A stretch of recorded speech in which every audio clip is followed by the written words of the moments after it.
Hello students, എല്ലാവർക്കും വിദ്യാസാഗറിൻ്റെ online ക്ലാസ്സിൻ്റെ പുതിയൊരു സെഷനിലേക്ക് സ്വാഗതം.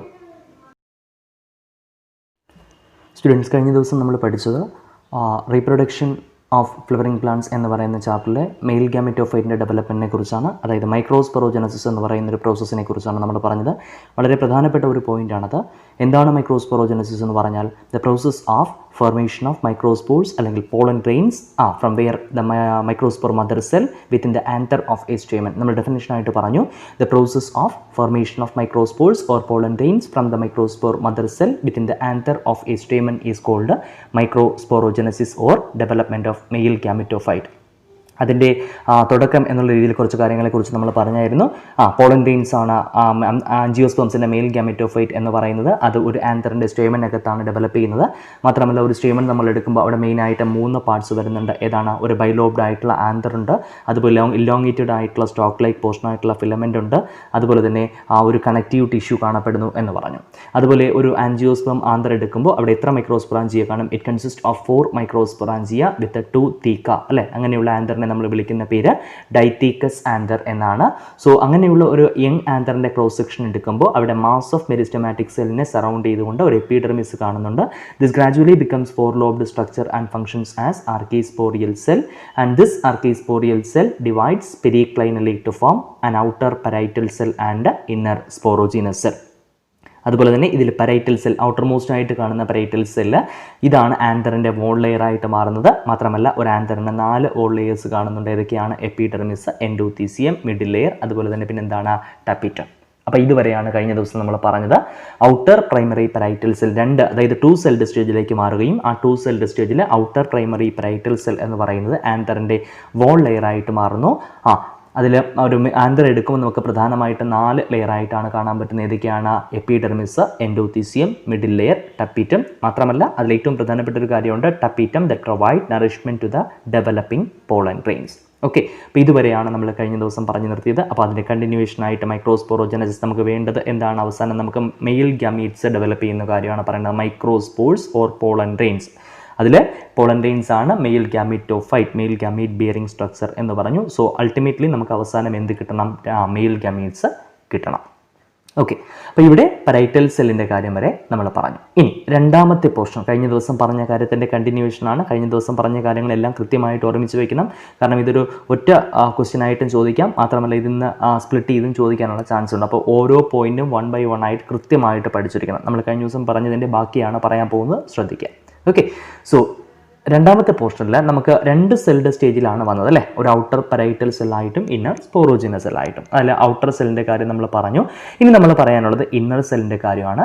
അതിൽ ഈ ഇന്നർ സ്പോറോജിനസ് സെൽ എന്ന് പറയുന്നത് ഡയറക്ട്ലി ഓർ ആഫ്റ്റർ ഡിവിഷൻ, ഒന്നുകിൽ ഡയറക്റ്റ് ആയിട്ട് അല്ലെങ്കിൽ ഡിവിഷന് ശേഷം it functions as microspore mother cell. നമ്മൾ ഡെഫിനേഷനിൽ പറഞ്ഞു, മൈക്രോസ്പോർസ് ഡെവലപ്പ് ചെയ്യുന്ന എവിടെ നിന്നാണ്?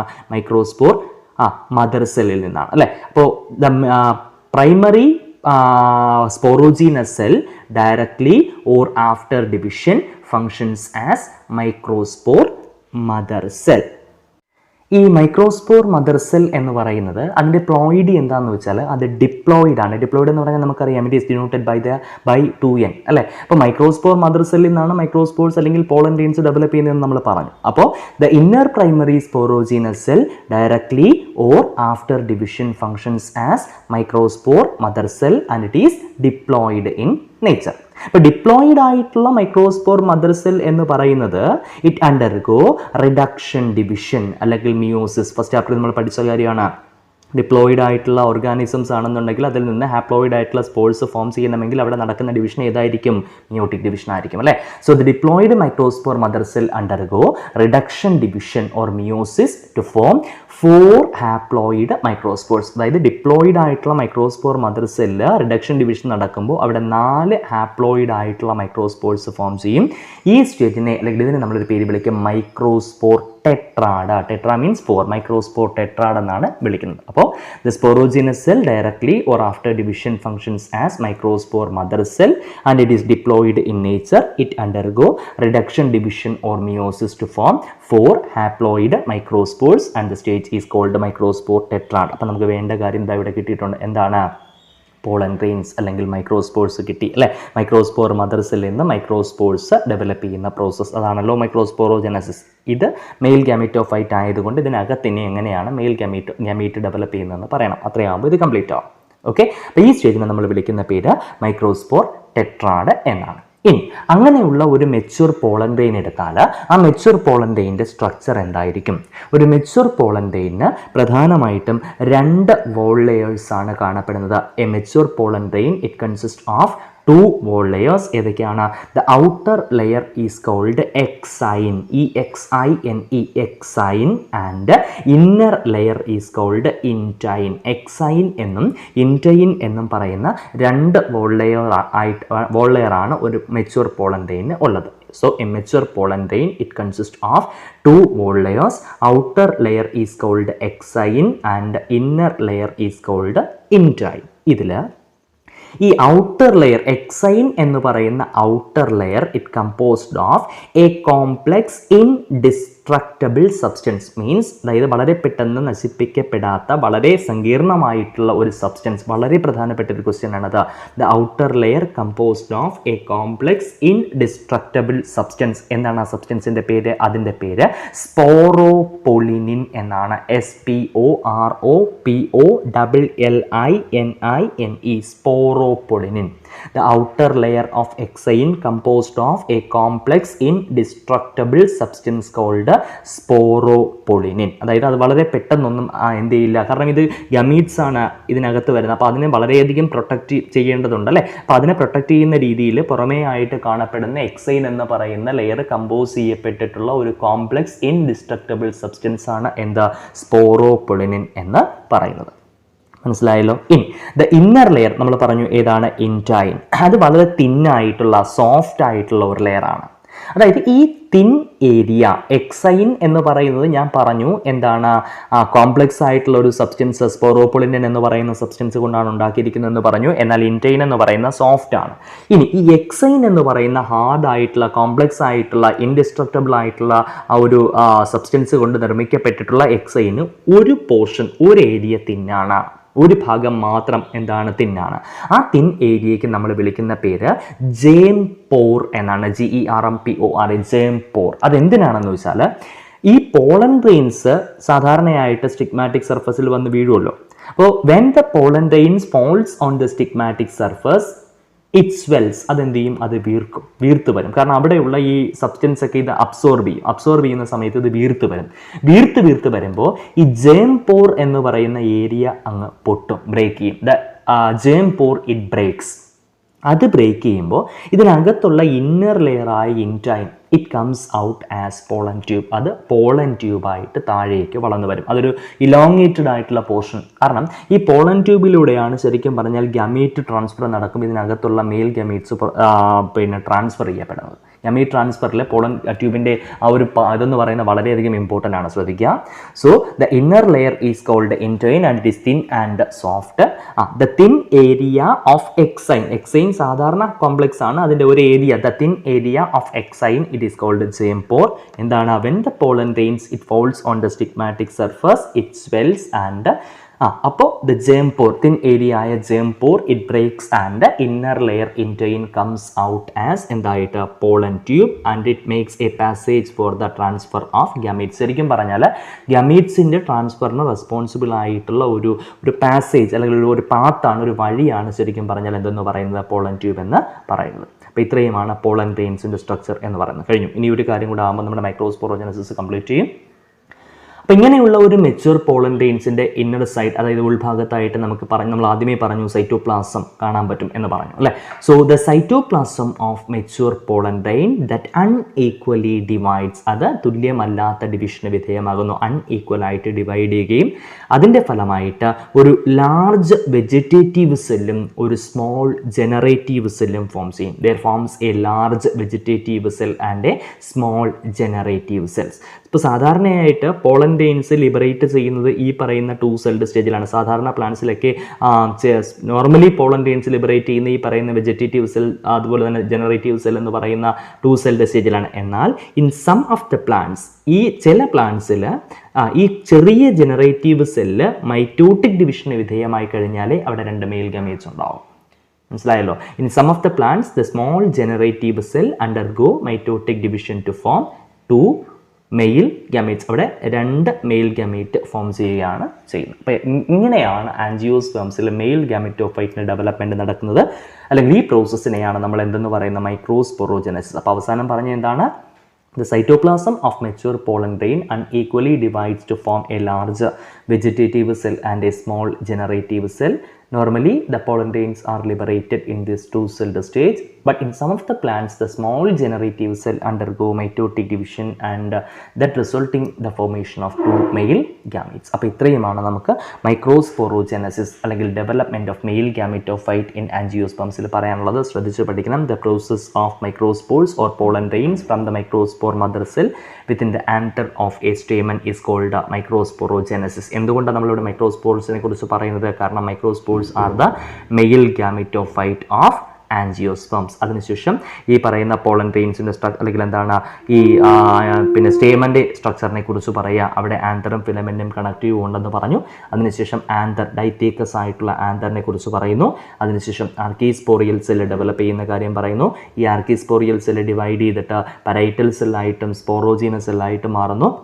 ഇതിൽ പരൈറ്റൽ സെൽ ആന്തറിൻ്റെ വോൾ ലെയർ ആയിട്ടും ആന്തറിന് 4 വോൾ ലെയർ ഉണ്ട്. ഏതൊക്കെയാണ്? Epidermis, endothecium, middle layer, tapetum അല്ലേ. അതിനുശേഷം ഈ സ്പോറോജീനസ് സെൽ എന്തായിട്ട് മൈക്രോസ്പോർ മദർ സെല്ലായിട്ട് ഫംഗ്ഷൻ ചെയ്യും. ആ ഡിപ്ലോയിഡ് ആയിട്ടുള്ള microspore mother cell reduction division നടക്കുമ്പോൾ 4 ഹാപ്ലോയിഡ് മൈക്രോസ്പോർസ് ആയിട്ട് മാറും. അതിന് നമ്മൾ മൈക്രോസ്പോർ ടെട്രാഡ് എന്ന് പറയും. ഇനി ഈ പോളൻ ഗ്രെയിൻസിന് 2 വോൾ ലെയേഴ്സ് ഏതൊക്കെയാണ്? ഔട്ടർ ലെയർ എക്സൈനും ഇന്നർ ലെയർ ഇൻറ്റോയിനും. എക്സൈൻ കമ്പോസ് ചെയ്യപ്പെട്ടിട്ടുള്ള കോംപ്ലക്സ് സബ്സ്റ്റൻസിൻ്റെ പേര് സ്പോറോപൊളിനിൻ. ഇനി അതുപോലെ തന്നെ എക്സൈൻ്റെ തിൻ ഏരിയയ്ക്ക് വിളിക്കുന്ന പേര് ജേംപോർ. ഇത് പോളൻ ഗ്രെയിൻസ് സ്റ്റിഗ്മാറ്റിക് സർഫസിൽ വന്ന് വീഴുമ്പോൾ സ്വെല്ല് ചെയ്തിട്ട് അവിടെ ജേംപോർ ബ്രേക്ക് ചെയ്ത് എന്താ inner layer intine it comes out as pollen tube. അതാണ് ശരിക്കും പറഞ്ഞാൽ ഇതിൻ്റെ എന്തെന്ന് പറയുന്ന ഒരു പാസേജ് എന്ന് പറയുന്നത് അല്ലേ, അല്ലെങ്കിൽ ഒരു വഴി എന്ന് പറയുന്നത്. മാത്രമല്ല ഈ പോളൻ ഗ്രെയിൻസിൻ്റെ സൈറ്റോപ്ലാസം അൺഈക്വലായിട്ട് ഡിവൈഡ് ചെയ്തിട്ട് ഒരു ലാർജ് വെജിറ്റേറ്റീവ് സെല്ലായിട്ടും സ്മോൾ ജനറേറ്റീവ് സെല്ലായിട്ടും മാറും.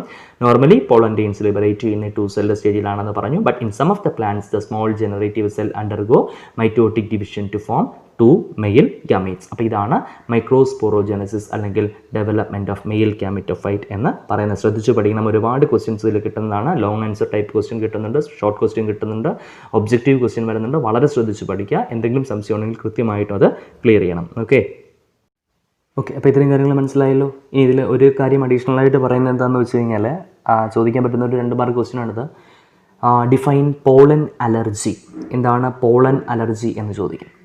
അതായത് നമ്മൾ പോളൻ ഗ്രെയിൻസ് എന്ന് പറയുന്നത് നമ്മൾ മിക്കവാറുള്ള സ്പീഷീസുകളൊക്കെ എടുക്കുമ്പോൾ ആ പോളൻ ഗ്രെയിൻസ് എന്ന് പറയുന്നത് ചില species the pollen grains of some of the species that may causes severe problems and respiratory disorders like asthma, bronchitis etcetera. ചില പ്ലാന്റ്സിൻ്റെയൊക്കെ പോളൻ ഗ്രെയിൻസ് ചില ആൾക്കാരിൽ അലർജി, ചില പ്രത്യേകമായിട്ടുള്ള ആസ്മയോ അല്ലെങ്കിൽ റെസ്പിറേറ്ററി ഡിസോർഡേഴ്സോ ബ്രോങ്കൈറ്റിസോ ഇങ്ങനെയുള്ള പ്രോബ്ലംസ് ഉണ്ടാക്കാനായിട്ട് കാരണമാകും. അപ്പോൾ അതിനെയാണ് നമ്മൾ പോളൻ അലർജി എന്ന് പറയുന്നത്. The pollen grains of some of the species that may cause severe respiratory problems like asthma, bronchitis, etc. and it is called pollen allergy. അത് ഓർമ്മിച്ചോണം. അതുപോലെ തന്നെ ഈ പോളൻ ഗ്രെയിൻസിൻ്റെ മറ്റൊരു പ്രത്യേകത എന്ന് പറഞ്ഞാൽ it is rich in nutrients. ഒരുപാട് ന്യൂട്രിറ്റീവ് സബ്സ്റ്റൻസസ് ഉള്ളതാണ് ഈ പോളൻ ഗ്രെയിൻ എന്ന് പറയുന്നത്. സോ ഇപ്പോൾ ഈ പോളൻ ഗ്രെയിൻസിനെ തന്നെ ഇപ്പോൾ പല രൂപത്തിൽ നമുക്ക് മാർക്കറ്റിൽ അവൈലബിൾ ആണ്. It is available in the market in the form of എന്താണ് pollen syrup, pollen tablets etcetera. ഈ പോളൻ ഗ്രെയിൻസിൻ്റെ ന്യൂട്രിറ്റീവ് വാല്യൂ ഉള്ളത് കൊണ്ട് തന്നെ പോളൻ ഗ്രെയിൻസിന് അത്രത്തോളം ന്യൂട്രിറ്റീവ് വാല്യൂ ഉള്ളത് കൊണ്ട് തന്നെ ഈ പോളൻ ഗ്രെയിൻസിനെ നമുക്ക് മാർക്കറ്റിൽ പോളൻ സിറപ്പായിട്ടും പോളൻ ടാബ്ലറ്റ്സ് ആയിട്ടും ഒക്കെ അവൈലബിൾ ആണ്. അപ്പോൾ അതെന്താണ് അതിൻ്റെ പ്രത്യേകത എന്ന് വെച്ചാൽ ഇപ്പോൾ ഏറ്റവും ലേറ്റസ്റ്റ് ആയിട്ട് കണ്ടുപിടിക്കപ്പെട്ടിരിക്കുന്നത് ദ പോളൻ കൺസംഷൻ. ഈ പോളൻ ഗ്രെയിൻസിൻ്റെ ഉപയോഗം എന്ന് പറയുന്നത് it may increases the performance of athletes. കായിക താരങ്ങളുടെയും മറ്റുമൊക്കെ പെർഫോമൻസ് പെർഫോമൻസ് ഇൻക്രീസ് ചെയ്യാൻ കഴിയുന്ന തരത്തിലുള്ള ഒരു പിന്നെ എബിലിറ്റി ഇതിനുണ്ട്. അല്ലെങ്കിൽ റൈസിങ് ഹോഴ്സസ്, ഈ മത്സരത്തിനൊക്കെ ഉപയോഗിക്കുന്ന കുതിരകളുണ്ടല്ലോ, അതിൻ്റെയൊക്കെ പെർഫോമൻസ്, അത്ലറ്റ്സിൻ്റെയും റൈസിങ് ഹോഴ്സസിൻ്റെയും ഒക്കെ പെർഫോമൻസ് ഇൻക്രീസ് ചെയ്യാൻ വേണ്ടിയിട്ട് പോളൻ ഗ്രെയിൻസ് സഹായിക്കുന്നു, അല്ലെങ്കിൽ പോളൻ ഗ്രെയിൻസിൽ നിന്ന് കിട്ടുന്ന പ്രോഡക്ട്സ് സഹായിക്കുന്നു എന്ന് പിന്നെ തെളിയിക്കപ്പെട്ടിട്ടുണ്ട്. അപ്പോൾ അത്തരം പ്രോഡക്ട്സിനെ നമ്മൾ വിളിക്കുന്ന പേരാണ് പോളൻ പ്രോഡക്ട്സ്. അപ്പോൾ the pollen grains are rich in nutrients and it is available in the market in the form of pollen syrup, pollen tablets etcetera, and it is found that the pollen consumption may increases the performance of athletes, racing horses etcetera. The products obtained from pollens and they are called pollen products. അതിനെയാണ് നമ്മൾ എന്തെന്ന് പറയുന്നത്? Pollen products എന്ന് പറയുന്നത്. ഇത്രയും ഓർമ്മിക്കാം.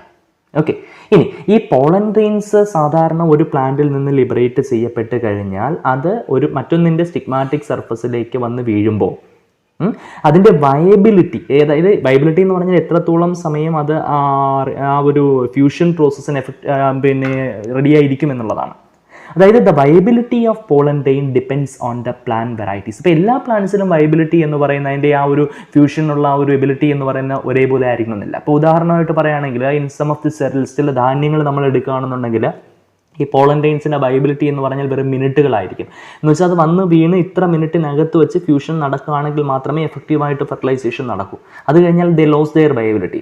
ഇനി ചില നമ്മളിപ്പോൾ സൊളനേസി, അതുപോലെ ലെഗുമിനേസി അല്ലെങ്കിൽ റോസേസി തുടങ്ങിയിട്ടുള്ള ചില ഫാമിലികളുണ്ട്. സൊളനേസി നമ്മുടെ ചുണ്ട ഒക്കെ വരുന്നുണ്ട്, അതുപോലെ ഈ പയറുവർഗത്തിൽപ്പെട്ട ചെടികൾ വരുന്ന ഫാമിലി ഉണ്ട്, അതുപോലെ റോസേസി എന്നാണ് ആ ഫാമിലി. അപ്പോൾ ഇതിലൊക്കെ ആണെങ്കിൽ in such plants the pollen grains they maintains their viability for months. അപ്പോൾ ഈ പ്ലാന്റ്സിൽ, അപ്പോൾ ആലോചിക്കാം, ആദ്യം ഞാൻ പറഞ്ഞ ചില ധാന്യങ്ങളിലാണെങ്കിൽ മിനിറ്റുകൾ മാത്രമാണ് ആ പോളൻ ഗ്രെയിൻസിൻ്റെ വയബിലിറ്റി എന്ന് പറയുന്നത്.